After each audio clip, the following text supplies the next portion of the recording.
Hey, good morning, everybody. Sarasota Tim, coming to you from my home base here at the Love's truck stop.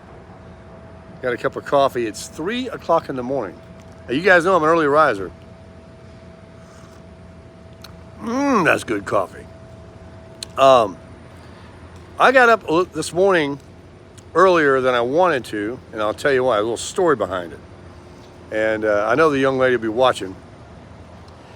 So I'm at the I'm in the cramper, and I am really sleeping. I was really enjoying myself. I kind of got lulled to sleep by all the trucks, diesel engines, come pulling into the main driveway back here, where the overnight parking for regular people are. The truckers are in the back, and I don't mind it. So I got off to sleep. I don't have a TV or anything to watch because I don't have 110 power, and my battery's up in the front. So I'm laying in there in this beautiful truck stop. It's got the best coffee I ever drank in my life.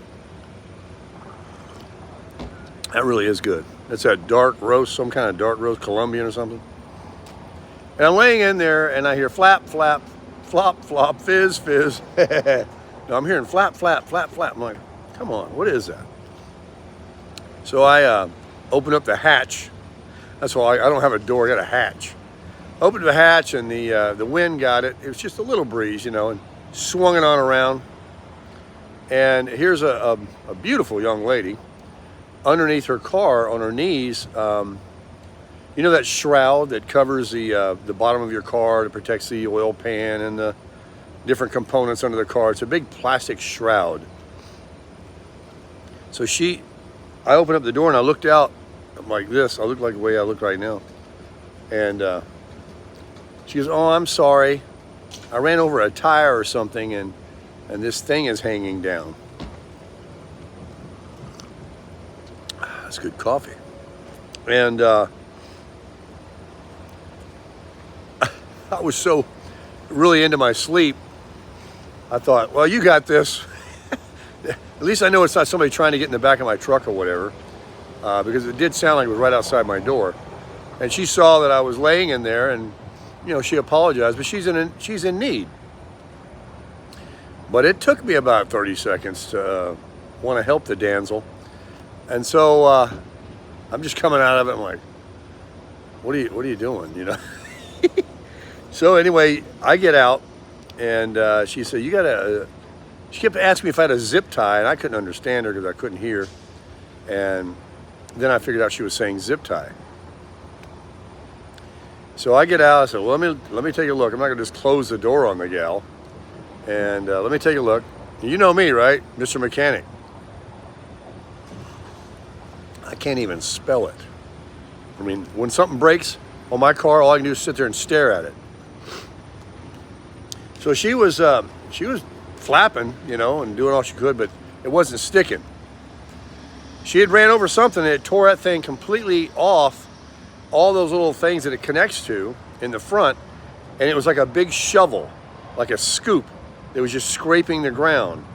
And there's no way she could drive with it like that. And it had wires connected to it that run to the lights or something. So there was no way to rip it out. And it was held on in the back very well with like bolts. Hang on, my arm's getting tired. My stories are always long. Man, that's good coffee. So, oh, God, my shoulder, I don't have my selfie stick. What did I do for you guys out there? Plus I'm hurting because wait till I get into this story. So I come out and I get down and take a look at it. And like I said, these big bolts in the back are holding it on. You're not going to just pull it off. It has to be pulled back up. Well, I look around, and she's also got her daughter with her. I would assume it's her daughter. Cute little girl. She didn't say anything. Got a little phone out. And you go to sleep. Cute as a button, like this little girl right here. A little boy. And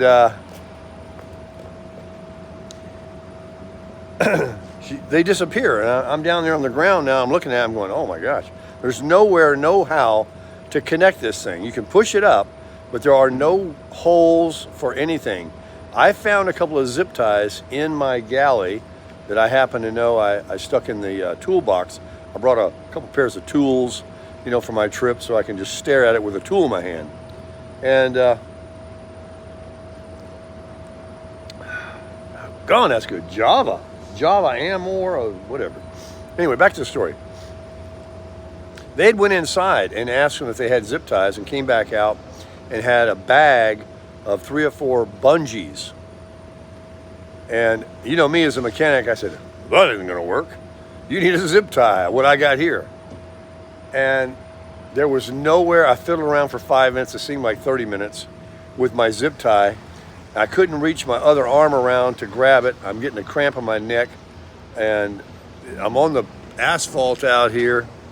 I can't see, I can't hear. It's 3 o'clock in the morning, and I haven't had any wonderful coffee yet. So I guess she sat in the car with her daughter and thought I was doing something down there, but all I was doing was flapping like she was doing. Finally, she came back out, and I said, there's nowhere to, a hole to run this zip tie through. I had a long zip tie, but they weren't long enough. They weren't the little small ones. They were definitely commercial grade. But the only thing she had was a radiator in the front with all those little vents, that metal, whatever you call it, the radiator. And there was nowhere to connect the zip tie. So I asked her about those bungees, and she said, yeah, I got them right here. And what I told her wouldn't work was what we ended up doing, because I reached back, way back, and pulled the bungee and then pulled it out from under the car, out around the front of her grill, down through the front of her grill. She had a little Hyundai, the lowest car in the world too. I mean, that car didn't sit 6 inches off the ground. No wonder she hit something. I mean, whatever you run over, you're going to hit it. That car was the lowest car in the world. She didn't have a big truck. So I pull it, and she goes, you need me to pull it for you? Couldn't help from laughing at that one. And so she ended up doing it. I hooked it into a hole way back there somewhere. She pulled it. We went through the front grill, down and around. These bungee cords were about yay long, and they stretched out yay longer. Came around. Now the mechanics are coming into me. It's kicking in how to fix something. And so we put 3 of them on it. We got one on the other side, one on this side, and then there was one more. There was no hole in the middle, but I went from the other side over towards the middle. That part I thought of. And she pulled, and where I couldn't get it, I was pulling. She got a hold of it and pulled it, and man, gave me all the slack I needed, and we stuck it in there. And she got it. Now she's a subscriber. She's checking out the channel. Her daughter, I didn't get her name. I didn't get either one of them names.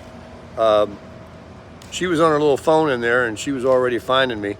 I was saying, yeah, I'm a YouTuber. I'm traveling, making YouTube videos. I said, I should make a video of this. And they pulled up as they were leaving and rolled down the window. I was telling her that the sign's on the trailer there. And I guess they really wanted to check it out. And so they were doing that, and they rolled down the window. And the funny thing is, I got to tell you this part. A very attractive young lady she was, for sure. Young, just an attractive girl. And she had tattoos. I mean, when I opened the door, even at 3 o'clock in the morning, and just waking up, I noticed them because they were all, you know, on her arm. You've seen people have a lot of tattoos. So when we're talking, and she's very polite and being very sweet and all, she says, I'm a tattoo artist. I said, I'm a YouTuber. She goes, I'm a tattoo artist. I said, what a shocker. I couldn't resist. And she laughed. I said, I think they call it body art now, right? Maybe she thought I was too old to know what body art is. So, but I didn't get a close look at them, but I know she had them. Even at 3 o'clock in the morning, they were up and down her arms. But a very, very nice girl, very much in a bad way. She's no way she could drive that car. That thing was just going to scrape the ground, and it wasn't going to come off. The back was really a thick piece of that. Some of them are kind of thin and cheesy. This one was a heavy duty job, but whatever she hit, it tore all the things off the front. I hope that the wind doesn't grab it. I think that it's going to hold it pretty good. Those bungees, her idea, are probably going to hold it. She said, if I can just get to somewhere, she said,